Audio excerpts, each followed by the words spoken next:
Hey, it's Alexis, and in today's video, I just wanted to talk about books that I rated 5 stars. So I started reading again in November of 2022, I think. Since then, I've read 108 books, and I've rated 12 of them 5 stars. I guess that makes me a harsh rater. My average rating, it says, is 3.62, which I don't think is very good. Maybe I'm just reading the wrong books, or maybe I'm a harsh rater. I'm not sure. But I have 12 books here that I have rated 5 stars, and 5 books that have been a 4.5, and that I still think about constantly, that I'm debating on turning into 5 stars. But let's go ahead and start with the 5-star ones. These are not in any particular order.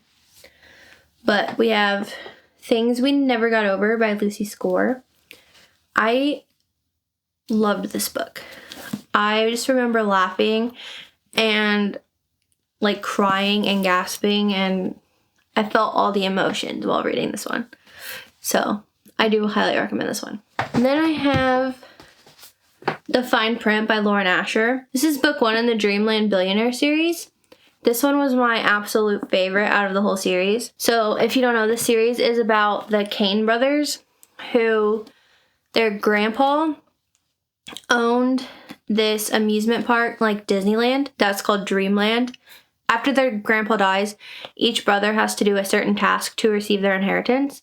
And in this book, Rowan is supposed to come take over as CEO of the amusement park and come up with new ideas and come up with the best way to run the park, make it more efficient, I guess you could say. I just thought this book was really cool. It does seem like it's kind of a ripoff of Disney World, but I love Disney, so I thought that element was kind of cool about it. But I really did enjoy this whole series. And then we have The X Talk by Rachel Lynn Solomon. This is about Shay and Dominic, who both work in public radio. Their boss comes up with an idea of having them pretend to be exes on a radio show or podcast. It's called The X Talk. It was actually really good.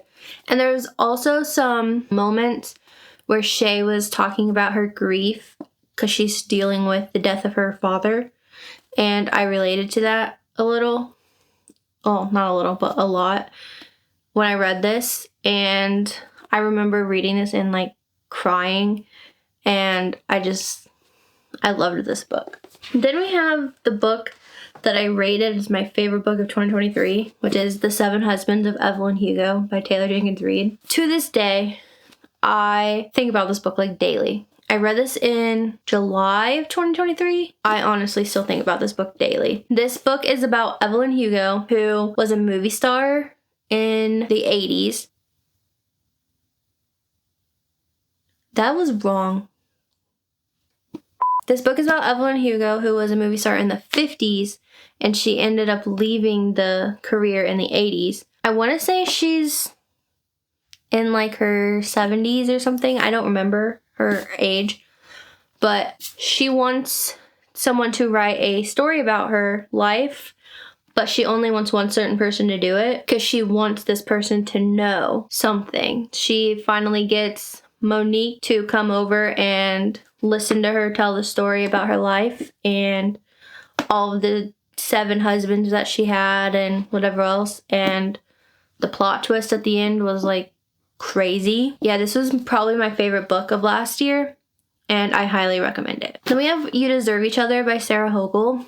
And this book is about Naomi and Nicholas, who are engaged, but they both want to call off their wedding, but neither one of them wants to actually be the one to initiate it because then they would have to pay for it.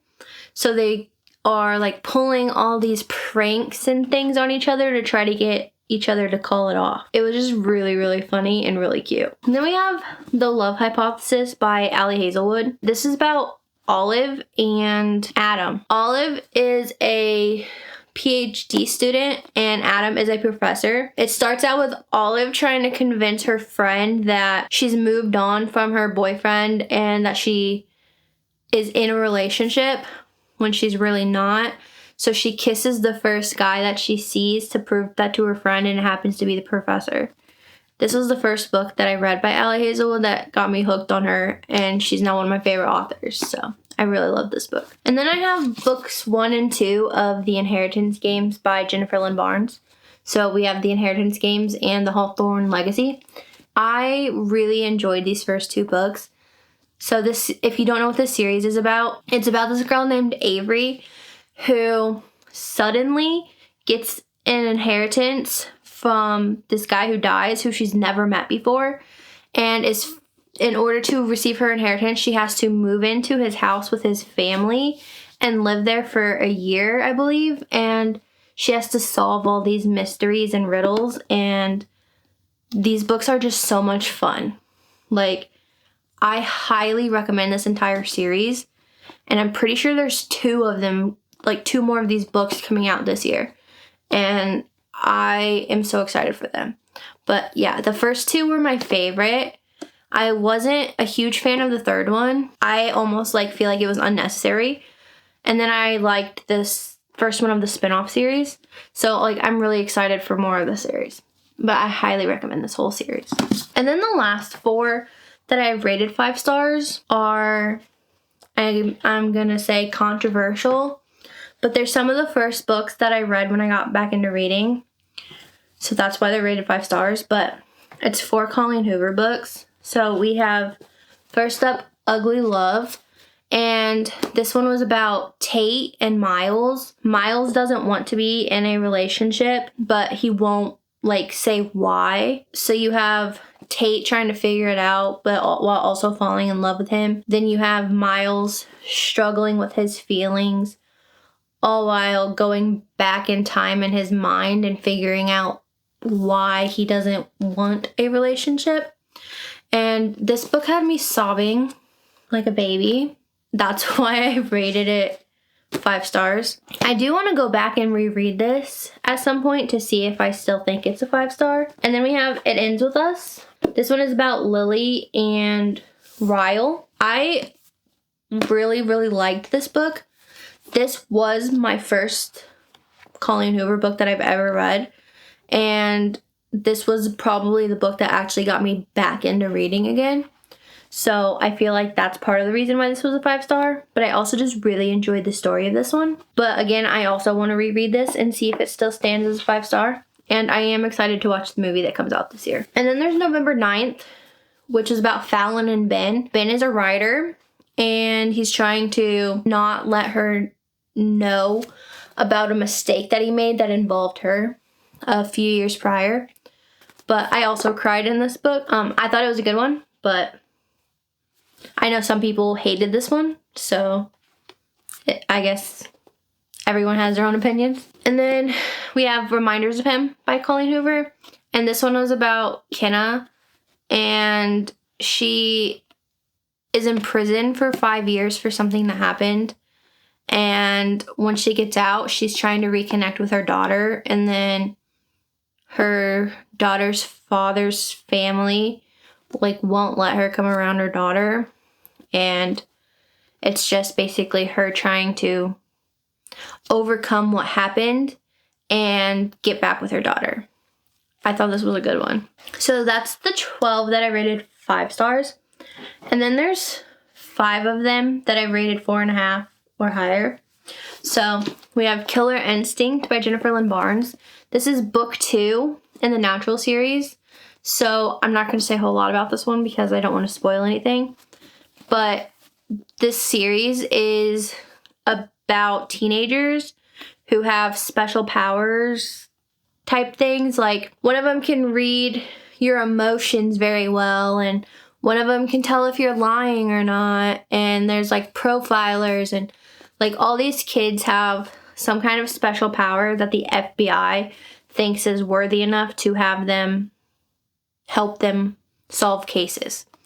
And this is a really good series, but the second book was the best one.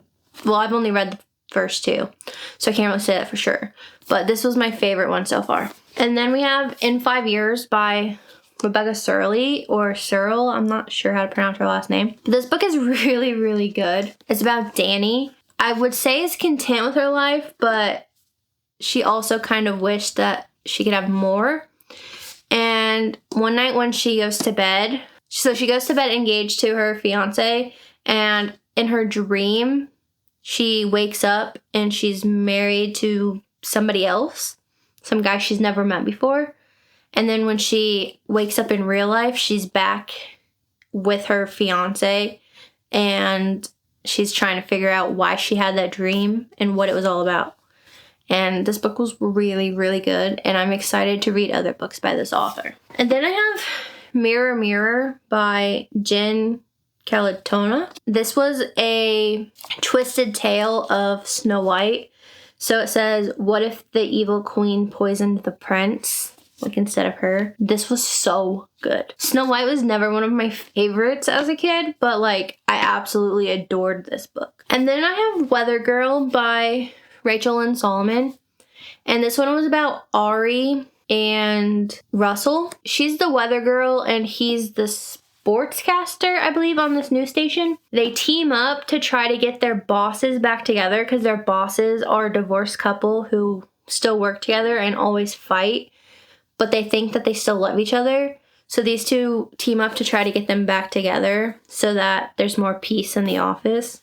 And it's just really, really cute. And then the last book that I rated 4.5 stars is The Invisible Life of Addie LaRue by V.E. Schwab. This is about Addie LaRue, who makes a deal with the devil to live forever. But in exchange to her living forever, she has a curse on her, I guess you could say, to where everybody that she ever meets will forget her until one day someone remembers her. This book was so good. This one is in my head every day. I'm really thinking about this one becoming a 5-star because I think about it so often. There was like a few parts where I was kind of bored. That's the only reason it wasn't automatically a 5-star. But I want to read this one again, like soon, because I just think about it all the time. Those are all the 12 books that I rated 5 stars and the 5 books that I rated 4.5 stars since I started reading again. Thank you so much for watching today's video, and I hope you have a great rest of your day.